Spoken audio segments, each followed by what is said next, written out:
Attention. Les jolis mouvements et puis attention avec ce ballon pivot. Un moment émotionnel. Les smash.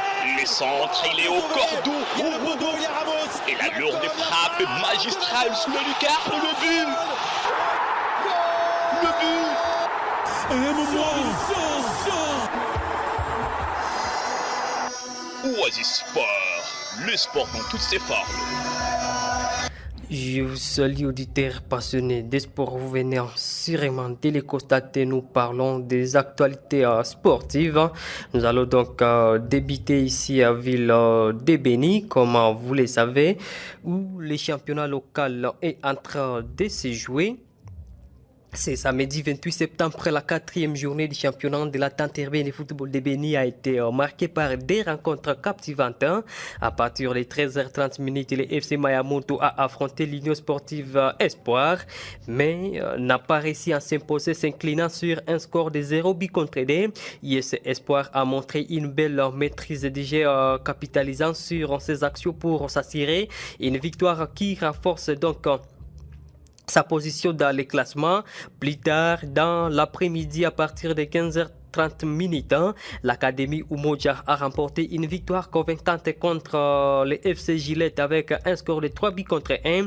Umoja a su exploiter ses atouts offensifs et a dominé les matchs, inscrivant des buts décisifs qui leur permettent alors de continuer à rêver de la tête du championnat. Le FC Gillette, malgré quelques occasions, n'a pas réussi à contenir la pression et doit désormais se reprendre pour éviter de perdre davantage de points. Ces dimanche s'annonce tout aussi prometteur avec de nouveaux matchs au programme à 13h30.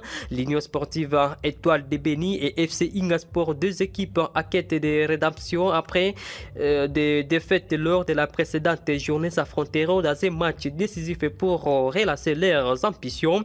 Ensuite, à partir de 15h30, les chocs entre les FC Mwangaza et l'OCC David, qui promet une confrontation intense. Les deux équipes étaient bien placées au classement et désireuses de s'imposer pour continuer à croire en les rêves des titres. Rappelons que ces matchs se joueront au stade du 15 octobre à 2000 francs, comme 3 d'entre eux restent à Béni. Siska Kombi Masika, autrefois une figure emblématique à la tête du FC Bana Aigle, a annoncé sa démission. Attaque entraîneur principal marqua la fête d'une ère pour les clubs de la première division du championnat local de la ville de Béni.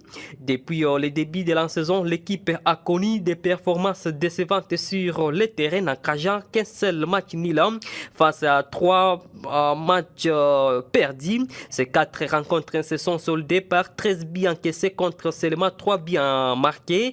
Des résultats qui ont certainement mis l'entraîneur sous une pression considérable de la part des supporters et de la direction du club. La décision de Siska Kombi Masika de quitter son poste pourrait être liée à l'arrivée de son présumé successeur Eric Sadiki. Ce dernier est aperçu par beaucoup comme l'homme capable de redonner un nouvel élan au FC Bana Aigle. Avec une réputation de tacticien innovant, Sadiki apporte avec lui une perspective fraîche et nouvelle que les dirigeants espèrent traduire rapidement à succès sur le terrain. Siska, bien qu'elle ait essayé de renforcer l'équipe avec une stratégie défensive, semble avoir été dépassé par les attentes et le manque de résultats palpables.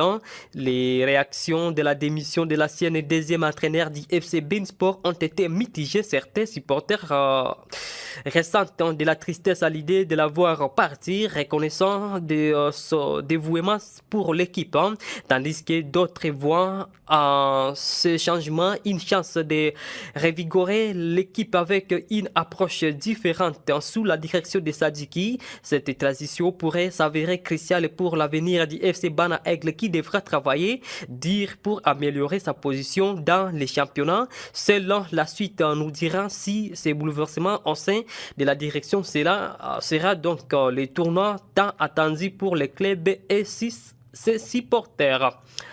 En parlant de l'Athletic Club Kapako, les Mutuka Mounene joueront 4 matchs amicaux dans les chefs-lieux du territoire de Bénin.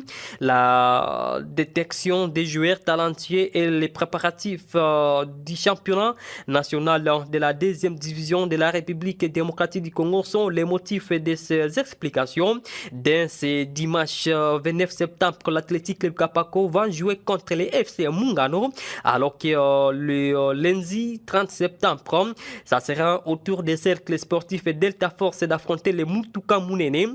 Le mardi 1er octobre, le tout solide Aigle Jaune jouera contre la formation de l'Athletic Club Kapako et en fait, les récents champions de la province d'Ino Kivu concluront leur séjour dans cette partie le mercredi 2 septembre à jouer contre la formation des cercles sportif Delta Force, à l'absence du coach titulaire Moudi Mbaya qui participe à Goma à la formation pour l'obtention de la licence B fédérale. Son adjoint Luanzo Tatsopa dirigera ces matchs. Et pour terminer en Europe, quelques matchs se sont joués. C'est samedi pour le compte de quelques championnats européens. On débute en Angleterre où Newcastle a fait un but partout contre Manchester City. Arsenal a battu Leicester 4 buts contre 2. Brentford a fait un but partout contre West Ham. Chelsea a battu Brighton 4 buts contre 2 et Everton a battu Crystal Palace 2 contre 1. Toujours en Angleterre, Nottingham Forest a perdu face à Fulham 0 but contre 1. Au niveau de l'Espagne, Getafe a battu Deportivo Alavés 2 contre 0. Et Rayo Vallecano a fait un but partout, c'était contre Leganés. En Série A, l'Udinese a perdu face à l'Inter de Milan 2 contre 3. Au niveau de Bundesliga en Allemagne, RB Leipzig a battu FC Augsburg 4 buts contre 0. Freiburg a perdu face à FC St. Pauli 0 contre 3. Wolfsburg a fait 2 buts partout contre Stuttgart. Mainz 05 a été battu par Heiden 0 contre 2 et Mönchengladbach a battu Union Berlin 1 contre 0. Et au niveau des ligues 1 françaises, la formation de Lens a fait 0 but partout, c'était contre Lille. Nice. Amis sportifs, nous sommes pratiquement au terme de ce journal de sport. J'étais à votre service, Baraka Mbakwa Blessing. Merci à vous de l'avoir suivi. Merci d'avoir écouté ce journal. Vous pouvez le réécouter en visitant notre site internet www.radiooasis.cd. Jeune, ton avenir est plein d'espoir. Mais une seconde de plaisir sexuel peut le gâcher à jamais. Sois sage.